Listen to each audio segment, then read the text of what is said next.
Selamat pagi Miss Nini, kami dari kelompok 2 yang beranggotakan 6 orang dan terdiri dari saya sendiri Grace, Melita, Clarissa, Novika, Gaby, dan Delvano akan mempresentasikan hasil kerja dari kelompok kami mengenai tradisi dari upacara Tingkeban yang berasal dari Blitar, Jawa Timur. Upacara Tingkeban merupakan suatu tradisi yang dilakukan oleh wanita pada usia kehamilan 7 bulan dan sedang mengandung anak pertama. Konon, asal mula upacara ini sudah dilakukan sejak zaman kerajaan Kediri di masa Raja Jayabaya. Awal kejadian terjadi pada pasangan suami istri yang sudah memiliki 9 anak, tetapi anak mereka tidak berumur panjang.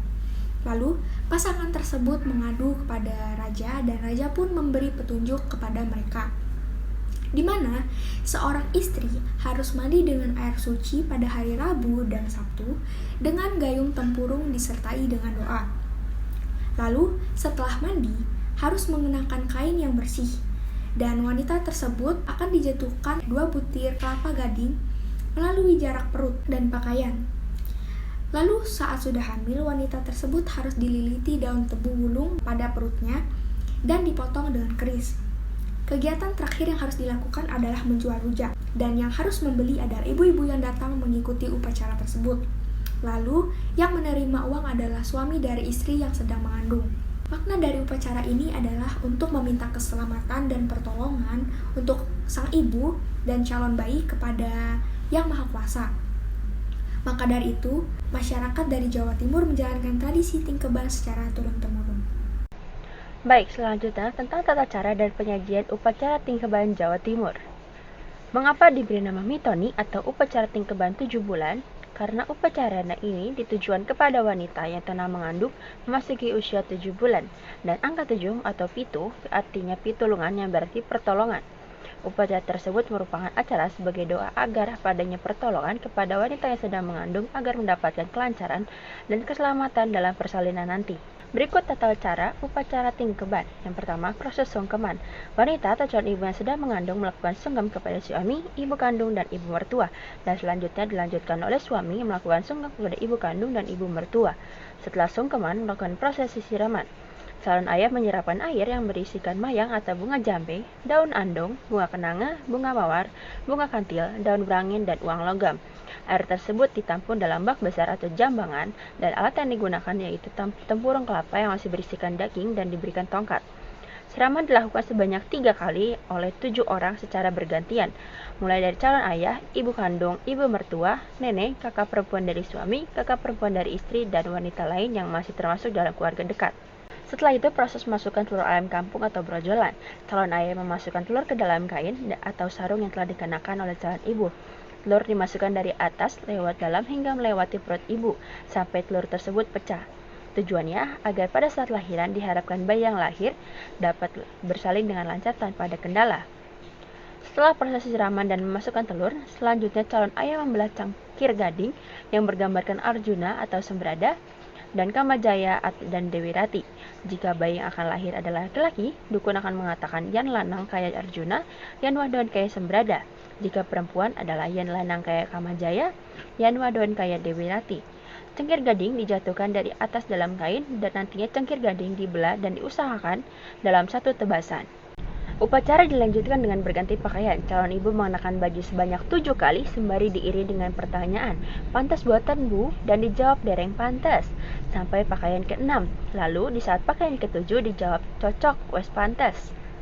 Setelah semua prosesi selesai, prosesi terakhir adalah yaitu calon ibu dan calon ayah disuruh untuk menjajakan rujak. Tugas dari calon ibu menjualkan rujaknya, sedangkan calon ayah tugasnya adalah menerima uangnya. Rujak tersebut dibeli oleh ibu-ibu yang mengikuti upacara tersebut. Menurut kepercayaan, jika rasa rujak itu hambar, berarti anak yang lahir adalah anak laki-laki, sedangkan jika ada rasanya, berarti yang lahir adalah anak perempuan. Berikutnya tentang penyajian. Proses penyajian makanan pada saat zaman modern ini rata-rata semua yang mengadakan upacaranya dengan cara prasmanan atau dibentuk dengan nasi kotak, tergantung bagaimana keluarga menyajikan makanannya. Penyajian sesaji juga ditaruh dalam tampah yang berbentuk seperti tampah untuk tumpeng. Isian dari tampah tersebut terdiri dari jajanan pasar, tumpeng, dan buah-buahan. Namun, dari semua sajian makanan dalam setiap upacara berbeda, walaupun prosesinya sama, tergantung dari pihak keluarga yang menyelenggarakan upacara tersebut. Dalam upacara ini tentunya ada sajian makanan yang disediakan oleh pasangan tersebut untuk para tamu undangan. Makanan tersebut adalah rujak gobet, tumpeng, jenang sengkolo, dawet, apem kocor, dan kue sampora. Yang pertama ada rujak gobet. Rujak merupakan makanan pertama kali yang ada pada zaman Jawa kuno di abad ke-10 di Kerajaan Mataram, Jawa Tengah, dan merupakan salah satu hidangan tertua Jawa kuno. Pada mulanya, rujak dijadikan sebagai makanan para bangsawan, namun seiring berjalannya waktu, makanan ini pun menyebar luas di beberapa daerah. Dan yang pasti, rasa serta komposisi dari rujak tersebut berbeda-beda sesuai dengan kondisi pangan di daerah tersebut. Salah satunya adalah Malang, Jawa Timur. Dalam tradisi, rujak ini memiliki filosofi, yaitu calon orang tua mengharapkan anak yang akan lahir nanti bisa berkumpul dan berbaur oleh semua lapisan masyarakat. Maksudnya, agar anak dapat meraih kesuksesan dan kebutuhan finansial yang tercukupi.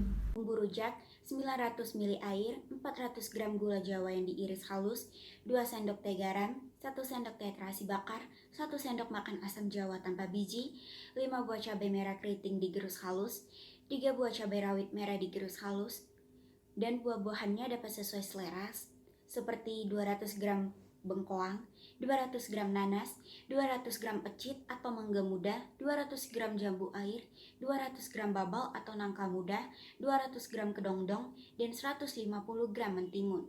Untuk teknik pembuatannya, yang pertama bersihkan seluruh buah yang akan diserut kasar.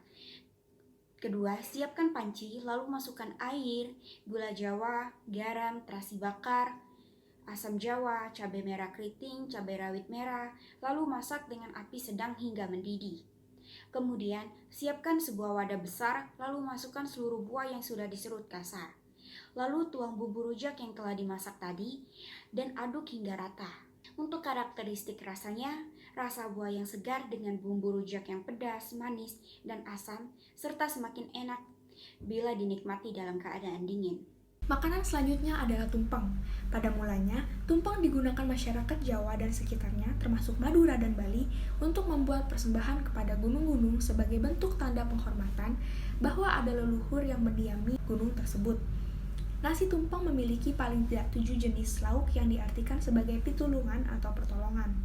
Lauk-lauk tersebut juga memiliki arti, misalnya ikan melambangkan keuletan dan perjuangan hidup, telur melambangkan kebersamaan, dan sayur urap yang bermakna melindungi dan pertimbangan baik dalam memilih segala sesuatu.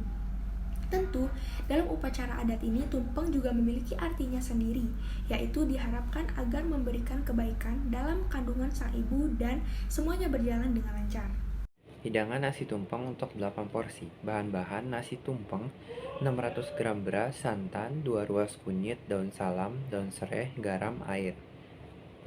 Bahan pelengkapnya, ayam goreng, perkedel kentang, telur dadar iris tipis, kering kentang, orek teri kacang tempe, mie goreng, dan tomat timun. Teknik pembuatan, siapkan bahan-bahan yang tertera di atas, cuci beras hingga bersih, kemudian tatak nasi, haluskan kunyit, garam, dan lada, kemudian campurkan ke dalam kukusan nasi, kemudian tunggu hingga nasi matang dan pulen. Siapkan loyang berbentuk kerucut, olesi dengan olive oil, isi kerucut dengan nasi hingga penuh, kemudian siapkan nampan untuk cetak tumpeng di atasnya. Susun lauk pelengkap dan lalapan seputar nasi, kemudian hias sesuai kreasi.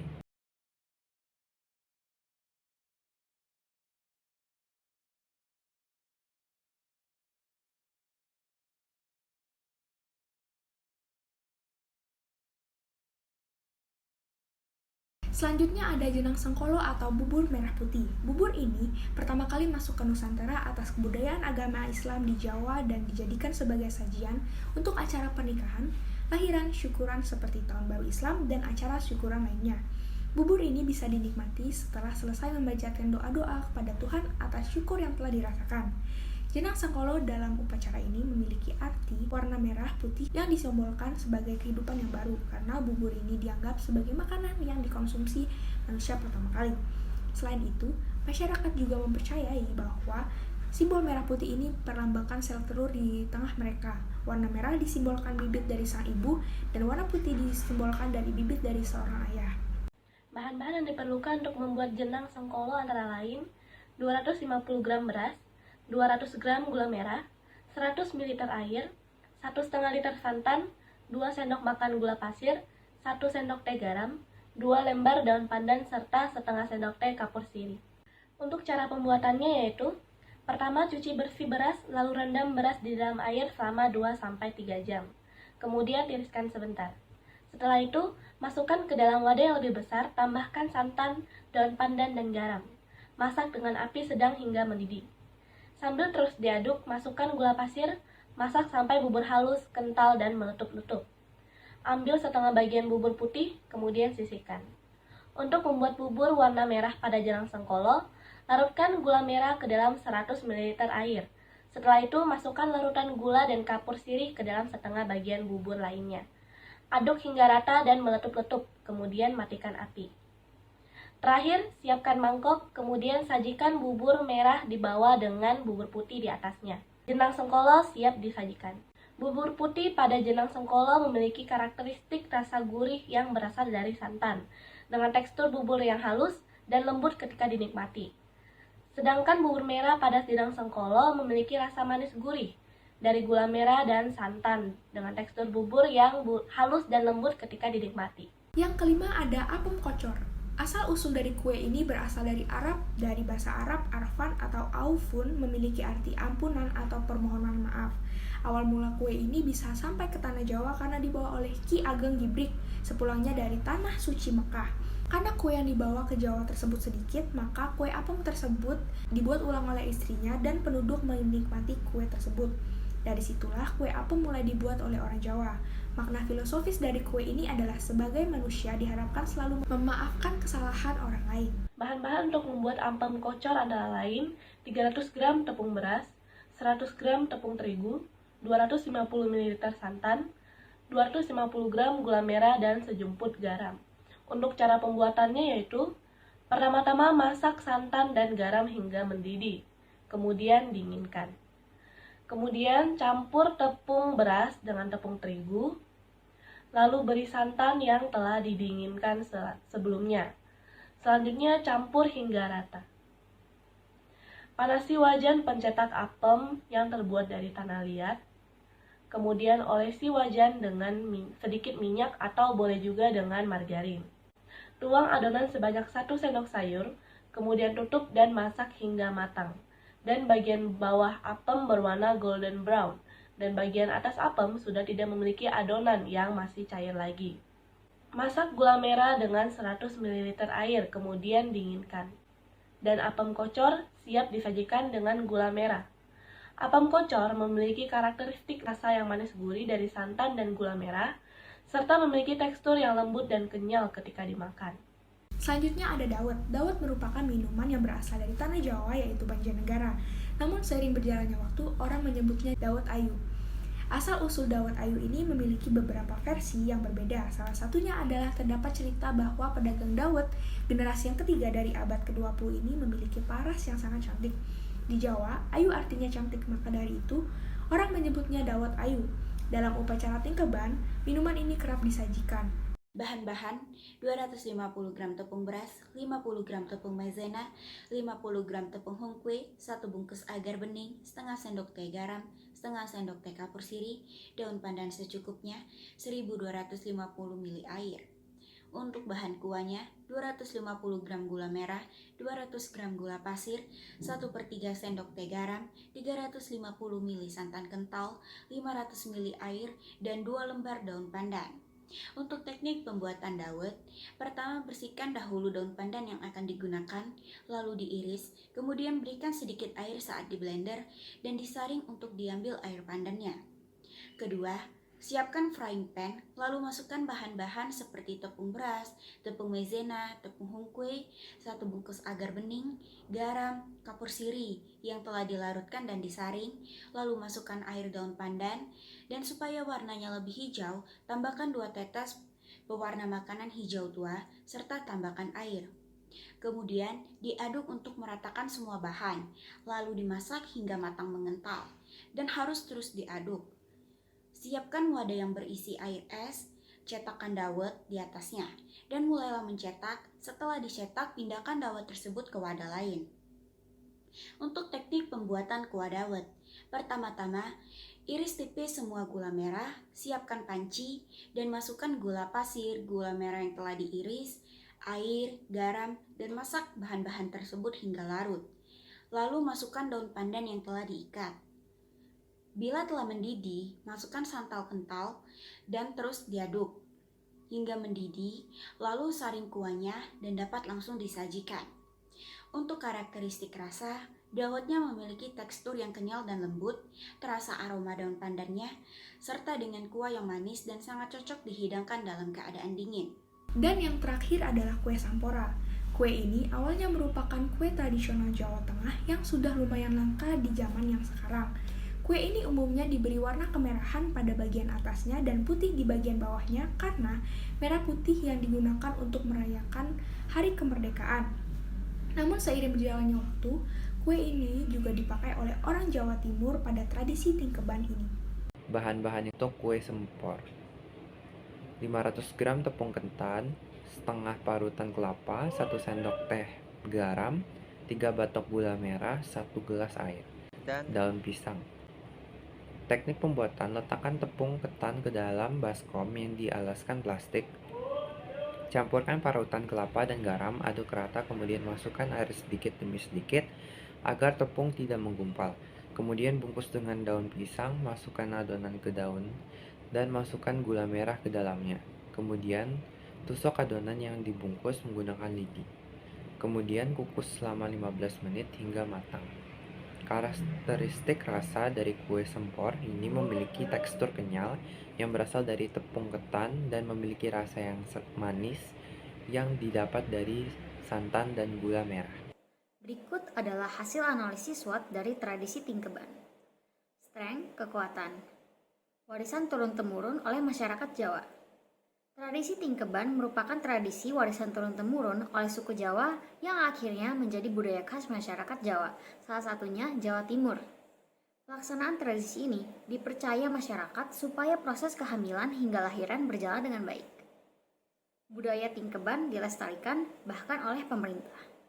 Salah satu cara pemerintah ikut melestarikan budaya tingkeban ini adalah dengan mengenalkan budaya tingkeban melalui berbagai media hingga menjadikan budaya Indonesia sebagai sarana pembelajaran akademik. Contohnya, menjadikan budaya sebagai bahan pembelajaran sekolah. Yang kedua ada weakness atau kelemahan. Acara cukup rumit, banyak ritual yang harus dilakukan. Banyak sekali ritual yang harus dilakukan, dan masing-masing ritual memiliki caranya sendiri dan memiliki maknanya sendiri. Dan ritual ini harus runtun dan lengkap, mulai dari doa pembuka hingga proses akhirnya yaitu menghidangkan kuliner Jawa. Persiapan acara yang tidak mudah. Banyak sekali yang harus disiapkan, mulai dari hidangan, perlengkapan acara, hingga busana dan orang-orang penting, seperti tokoh agama, dukun desa, dan lain-lain. Tentunya persiapan ini merupakan persyaratan wajib dalam pelaksanaan acara, sehingga wajib ada. Dan yang pasti, persiapan acara ini mengeluarkan uang yang cukup banyak. Opportunities atau peluang. Menjadi ajang hiburan bagi masyarakat setempat. Acara tingkeban pun tak luput dari wartawan dan sosial media. Tingkeban yang meriah dan dihadiri penari hingga kuda lumping tentu akan menjadi ajang hiburan yang menarik bagi warga setempat, bahkan warga asing. Menjadi ajang untuk memperkenalkan kuliner dan budaya Jawa Timur. Kuliner yang beragam pada acara tingkeban tak hanya sekedar hidangan tradisional biasa, melainkan hidangan tersebut memiliki makna tersendiri yang membuatnya semakin unik. Budaya dan ritual menjadi ciri khas tersendiri yang memiliki value tinggi yang tidak dapat ditemukan dimanapun. Threats atau ancaman. Masyarakat modern hanya ingin praktis dan mudah. Masyarakat yang sudah hidup modern, terutama di kota, hanya ingin hal yang praktis dan tidak rumit. Terlebih lagi, tingkeban memiliki alur yang cukup banyak, sehingga banyak masyarakat modern yang malas dan merasa tidak perlu menjalankan tradisi ini. Keaslian tradisi tingkeban terancam. Di era globalisasi ini, tentu masyarakat modern merasa tidak perlu menjalankan tradisi sesuai dengan tradisi orisinilnya, sehingga beberapa tingkeban modern zaman sekarang berbeda dengan alurnya dan ada yang melewatkan beberapa tahap yang dianggap tidak perlu. Karena itu, keaslian tradisi tingkeban pun terancam. Sekian presentasi dari kelompok kami mengenai tradisi tingkeban. Saya mewakili teman-teman saya memohon maaf apabila terdapat kesalahan dalam presentasi kami kali ini. Terima kasih.